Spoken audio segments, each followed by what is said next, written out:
해오롬교회 성도 여러분 안녕하십니까? 서상배 목사입니다. 오늘은 다니엘서 4장 1절에서 3절로 하나님의 주권이라는 제목으로 말씀을 전하겠습니다. 느부갓네살 왕은 정복자일 뿐만 아니라 건축가로도 유명합니다. 다니엘서 4장은 전대미문의 건축 프로젝트의 완성에 즈음하여 그가 꾼 꿈과 그 후에 그에게 발생한 사건을 기록하고 있습니다.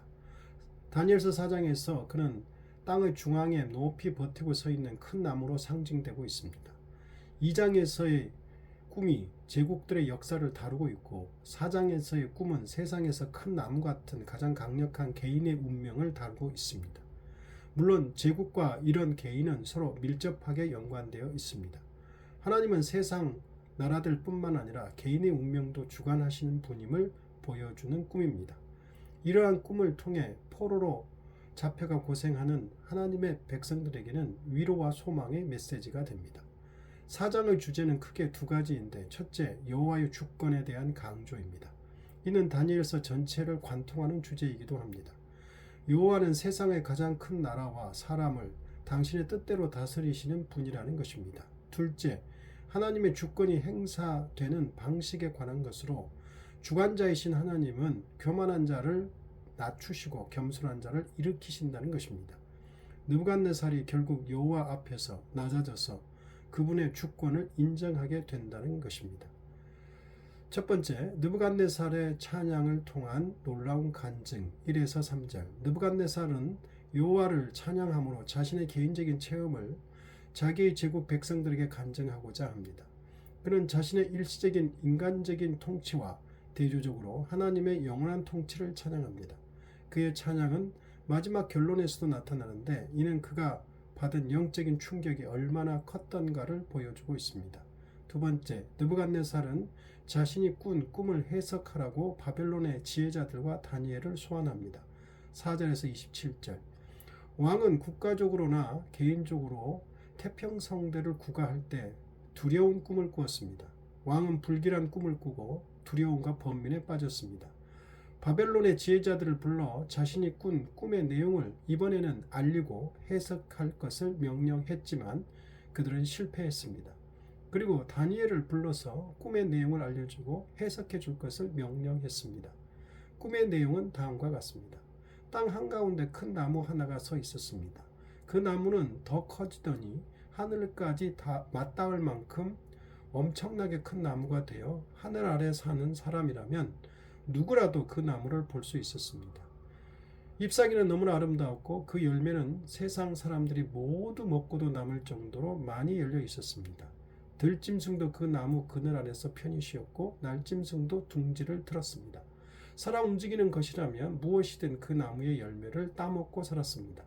그런데 느부갓네살이 자신이 본 이 큰 나무 환상이 무엇을 의미하는 것일까 하고 생각하고 있었는데, 하늘에서 천사가 내려오더니 이렇게 소리쳤습니다. 그 나무를 베고 가지는 찢고 잎사귀는 흩어버려라. 그 열매를 모두 따 버려라. 나무 아래에서 쉬고 있는 들짐승도 모두 다 쫓아버려라. 나뭇가지에 둥지를 틀고 있는 날짐승도 모두 다 쫓아버려라. 그러나 그루터기는 땅에 남겨두고 철과 노줄로 잡아맨 채 풀밭에 그대로 두어라.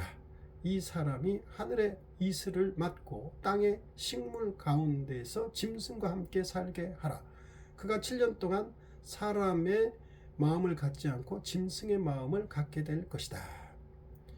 이것은 순찰하는 천사들이 선언한 것이고 거룩한 자들이 명령한 것이니, 가장 높으신 하나님이 인간 나라를 다스리시고 자기 뜻대로 누구에게든지 나라를 주시며 그가 원하시면 가장 천한 자도 왕위에 앉힌다는 사실을 온 세상 사람들이 알게 하기 위해서이다.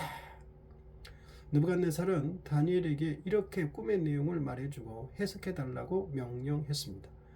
꿈의 의미를 즉각적으로 파악한 다니엘은 당황하고 번민했습니다. 꿈의 의미가 왕에게 닥칠 충격적인 내용이었기 때문입니다. 다니엘은 꿈에서 본 큰 나무는 자만에 빠져 큰 권세를 부리는 느부갓네살 왕을 가리킨다고 분명하게 말합니다. 다니엘은 순찰자인 천사자가 선포한 내용의 의미를 밝힙니다. 천사의 선언은 지극히 높으신 하나님의 명령임을 밝힙니다. 그리고 그 명령은 변경되지 않고 반드시 이루어질 것이라고 합니다. 무성했던 큰 나무는 천사의 심판선으로 망하여 비참하게 되는데, 이는 큰 나무인 왕이 정신질환으로 인해 신하들에게 쫓겨나 7년 동안 들판의 소처럼 생각하며 살게 될 것이라고 합니다. 여기서 7년은 하나님이 정한 기간의 완성을 의미합니다. 다니엘은 이 꿈의 목적을 확인해 주는데, 교만한 왕으로 하여금 지극히 높으신 하나님만이 온 세상의 주권자 되심을 알게 하려는 것이라고 합니다. 그런데 천사가 구루터기는 남겨두라고 했는데, 이는 그 나무가 완전히 파괴되지는 않고 언젠가는 다시 소생할 것을 암시한다고 합니다.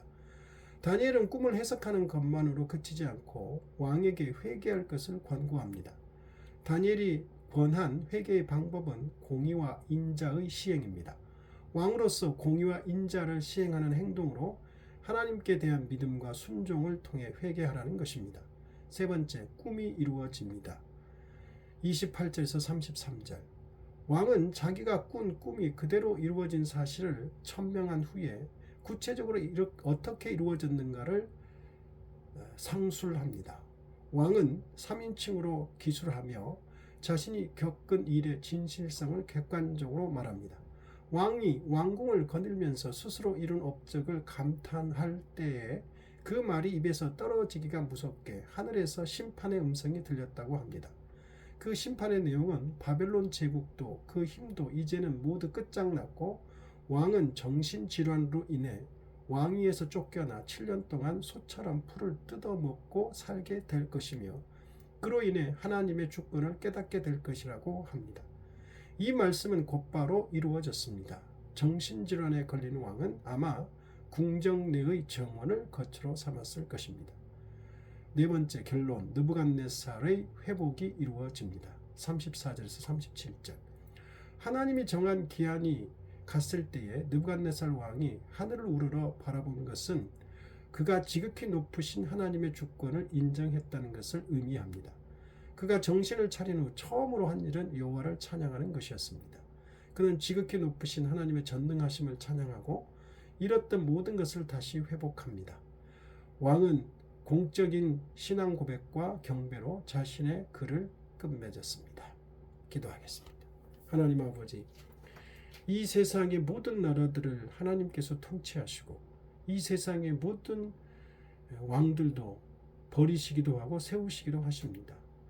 세상과 우리 개개인의 삶을 주관하시는 절대 주권자이신 하나님께 우리가 늘 겸손한 마음으로 살게 하시옵고, 하나님께서는 높은 자를 낮추시고 겸손한 자를 들어 쓰신다는 사실을 늘 알게 하옵소서. 예수님 이름으로 기도드립니다. 아멘.